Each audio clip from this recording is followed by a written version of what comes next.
Good morning everyone. This is Shivareddy. Welcome to sarastechno.com. ఈ వీడియోలో మనం క్లౌడ్ గురించి డిస్కస్ చేద్దాం. What is cloud computing? Cloud computing అంటే ఏంటి?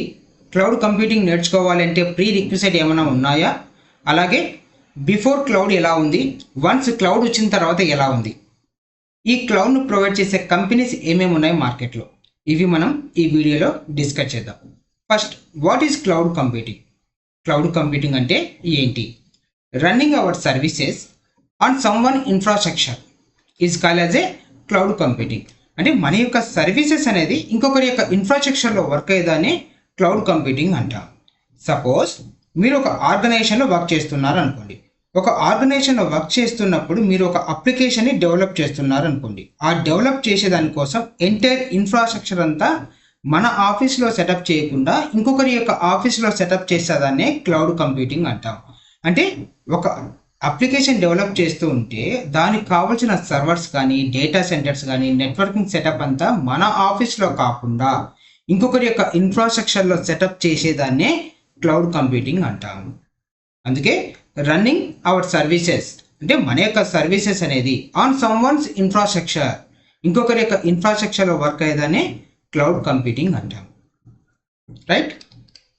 నెక్స్ట్, క్లౌడ్ కంప్యూటింగ్ నేర్చుకోవాలంటే ప్రీ రిక్విజిట్స్ ఏమైనా ఉన్నాయా?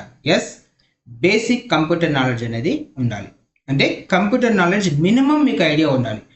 ఒక సిస్టమ్ ఎలా ఆపరేట్ చేయాలి, అంటే ఒక సిస్టాన్ని ఆన్ చేయడం ఎలా, షట్ డౌన్ చేయడం ఎలా ఫైల్స్ క్రియేట్ చేయాలి, ఇలాంటి నార్మల్ బేసిక్ కంప్యూటర్ నాలెడ్జ్ మీకుంటే enough. Second one, operating system మీద ఐడియా ఉండాలి. ఆపరేటింగ్ సిస్టమ్ అంటే ఏంటి? ఓఎస్. మనము ఒక ల్యాప్టాప్ వర్క్ అవ్వాలి అంటే ఖచ్చితంగా ఓఎస్ ఉంటేనే వర్క్ అవుతుంది. ప్రతి ఒక్కరికి బేసిక్ కంప్యూటర్ నాలెడ్జ్ ఎవరికైతే ఐడియా ఉందో వాళ్ళందరికీ విండోస్ మీద ఐడియా ఉంటుంది. ఎందుకంటే విండోస్ లేనిది మీ యొక్క ల్యాప్టాప్ వర్క్ అవ్వదు. కాబట్టి ప్రతి ఒక్కరికి విండోస్ మీద ఐడియా ఉంటుంది. కానీ ఇక్కడ ఓఎస్ విండోస్తో పాటు లైనెక్స్ కూడా నేర్చుకోవాలి.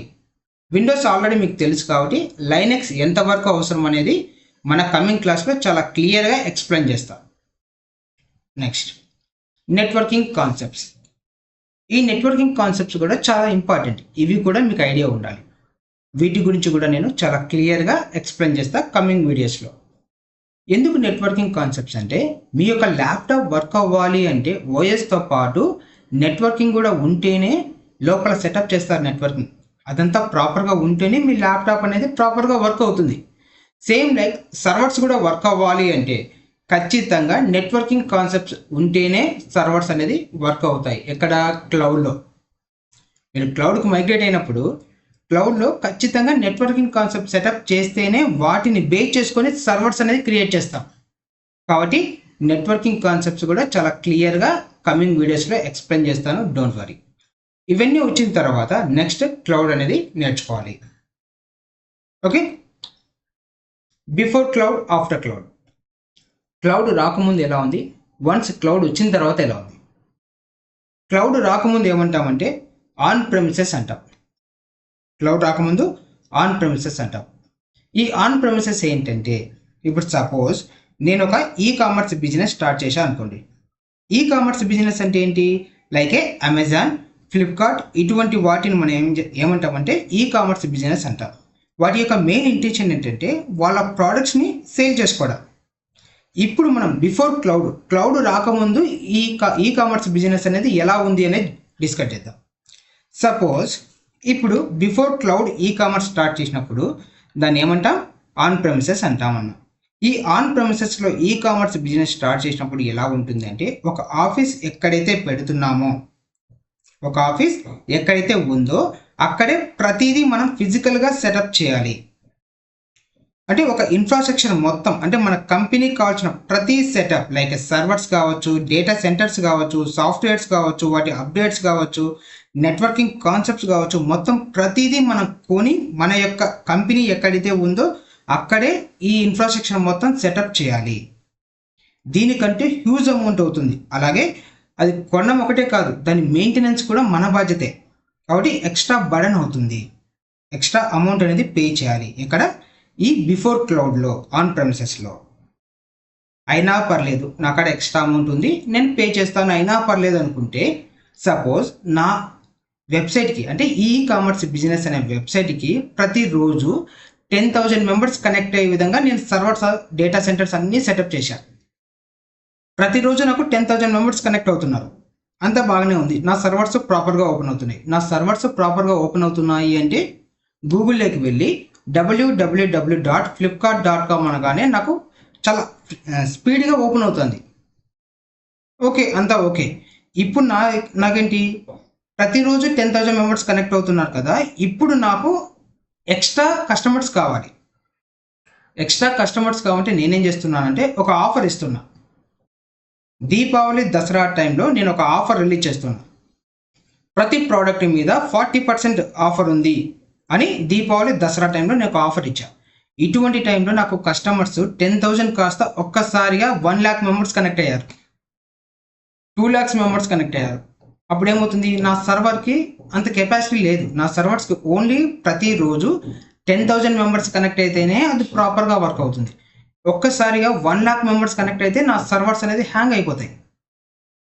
అంటే నేనేం చేయాలి, బిఫోర్ క్లౌడ్లో నేను ఒక ఆఫర్ ఇస్తున్నాను అంటే ఆ ఆఫర్ ఇచ్చినప్పుడు ఎంతమంది కస్టమర్స్ కనెక్ట్ అవుతారు అనేది నేను ముందే ఆలోచించుకొని దానికి తగ్గ సర్వర్స్, దానికి తగ్గ డేటా సెంటర్స్, ఎవ్రీథింగ్ అంతా ఫిజికల్గా నా ఆర్గనైజేషన్లో నేను సెటప్ చేయాలి. ఎప్పుడో ఇయర్లీ 10 days ఇచ్చే ఆఫర్ కోసము నేను అంత ఇన్వెస్ట్ చేయాలి. ఇన్వెస్ట్ చేసిన తర్వాత 10 days అయిపోయిన తర్వాత ఆ సర్వర్స్ని ఇయర్ మొత్తం నేను మెయింటైన్ చేయాలి. దీనివల్ల నాకు ఎక్స్ట్రా అమౌంట్ అవుతుంది, ఎక్స్ట్రా ఇంజనీర్స్ను పెట్టుకోవాలి, ఎక్స్ట్రా బర్డన్స్ అన్నీ ఉంటాయి. సో ఇదంతా నాకెందుకు, కస్టమర్లు పెరిగే కొద్దీ ఓకే, కస్టమర్లు తగ్గినప్పుడు కూడా ఈ సర్వర్స్ నేను ఊరికే మెయింటైన్ చేయాలి, అనవసరమైన ఖర్చు. ఇటువంటి టైంలో నేనేం చేయొచ్చు అంటే క్లౌడ్కు మైగ్రేట్ అయితే, అంటే బిఫోర్ క్లౌడ్ నుంచి క్లౌడ్కి వచ్చిన తర్వాత ఎలా ఉంది అంటే, ఒక్కసారి ఈ కామర్స్ బిజినెస్ స్టార్ట్ చేసిన తర్వాత క్లౌడ్లో నేను ఆఫర్ ఇచ్చాను. ప్రతిరోజు 10,000 మెంబర్స్ కనెక్ట్ అవుతున్నారు. ఒక్కసారిగా 10 lakhs మెంబర్స్ కనెక్ట్ అయ్యారు. అయినా కానీ ఏ బాధ ఉండదు.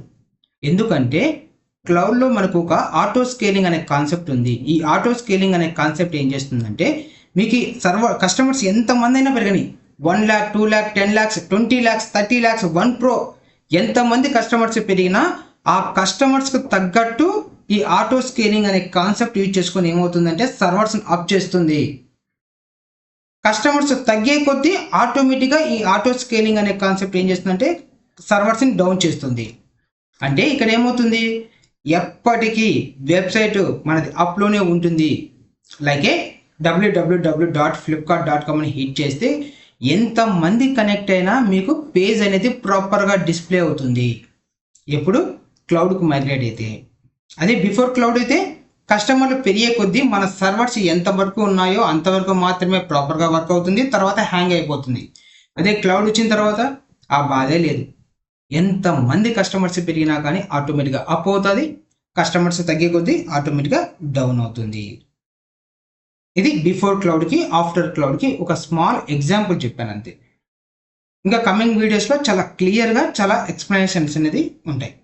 సో ఇప్పుడు ఆన్ ప్రెమిసెస్ అంటే చూడండి, networking, storage, servers, virtualisation, OS, middleware, run time, data, application, ఇలా ప్రతిదీ ఆన్ ప్రెమిసెస్లోనే మెయింటైన్ చేయాలి. క్లౌడ్కి వచ్చిన తర్వాత ఇవన్నీ క్లౌడ్ మెయింటైన్ చేస్తుంది. నెక్స్ట్, మార్కెట్లో క్లౌడ్ను ప్రొవైడ్ చేసే కంపెనీస్ ఏమేమి ఉన్నాయి చూడండి. ఫస్ట్ ఏడబ్ల్యూఎస్ అంటే అమెజాన్ వెబ్ సర్వీస్. దీన్ని అమెజాన్ కంపెనీ వాడు 2006లో లాంచ్ చేశాడు. యాక్చువల్లీ ఇది 2004లోనే లాంచ్ చేశాడు. కొన్ని టెక్నికల్ రీజన్స్ వల్ల దాన్ని మళ్ళీ 2006లో రీలాంచ్ చేశాడు. నెక్స్ట్, అజూర్ అనే దాన్ని మైక్రోసాఫ్ట్ కంపెనీ వాడు 2010లో లాంచ్ చేశాడు.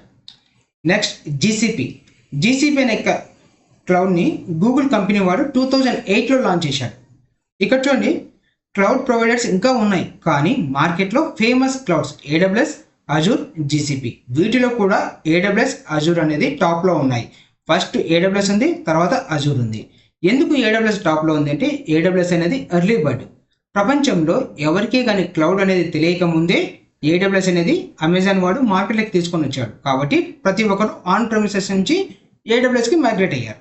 ఈ మధ్య కాలంలో అజూర్ కూడా కొంచెం ఫేమస్ అయింది. సో ఇప్పుడు మీరు మల్టీ క్లౌడ్ అనే కాన్సెప్ట్ అనేది వస్తుంది. AWS, Azure, GCP.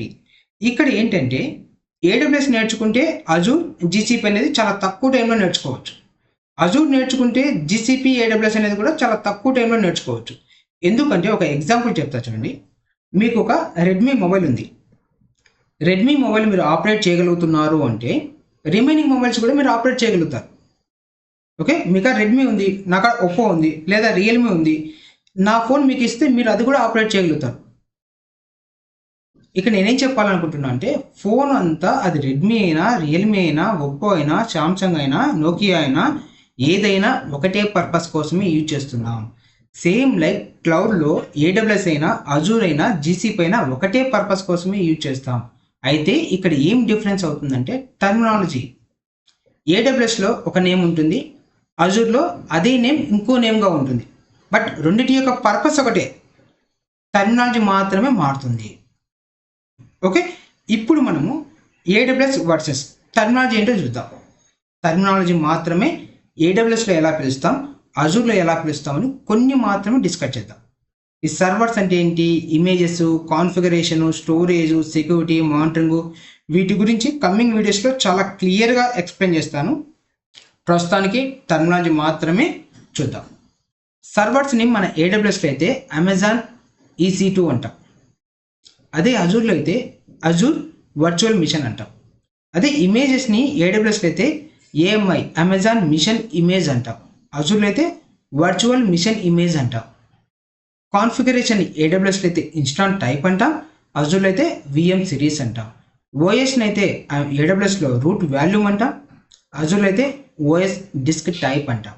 స్టోరేజ్ని అయితే AWSలో EBS వాల్యూమ్స్ అంటాం, అజూర్లో అయితే అజూర్ డిస్క్ అంటాం. సెక్యూరిటీని AWSలో సెక్యూరిటీ గ్రూప్ అంటాం, అజూర్లో NIC సెక్యూరిటీ గ్రూప్ అంటాం. మానిటరింగ్ని AWSలో అయితే అమెజాన్ క్లౌడ్ వాచ్ అంటాం, అజూర్లో అజూర్ మానిటర్ అంటాం.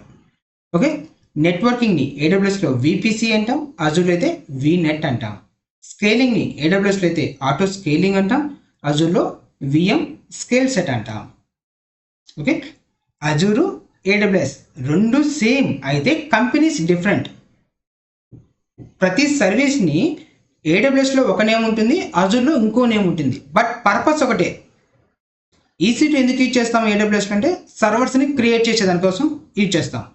అజూర్ VM ఎందుకు యూజ్ చేస్తామంటే అది కూడా సర్వర్స్ని క్రియేట్ చేసేదానికే యూజ్ చేస్తాం. అయితే AWS అనేది అమెజాన్ వన్ క్లౌడ్, అజూర్ అనేది మైక్రోసాఫ్ట్ వన్ క్లౌడ్, అంతే డిఫరెన్స్. ఓకే, ఇంకా చాలా క్లియర్గా నెక్స్ట్ వీడియోస్లో చాలా క్లియర్గా డిస్కస్ చేద్దాం.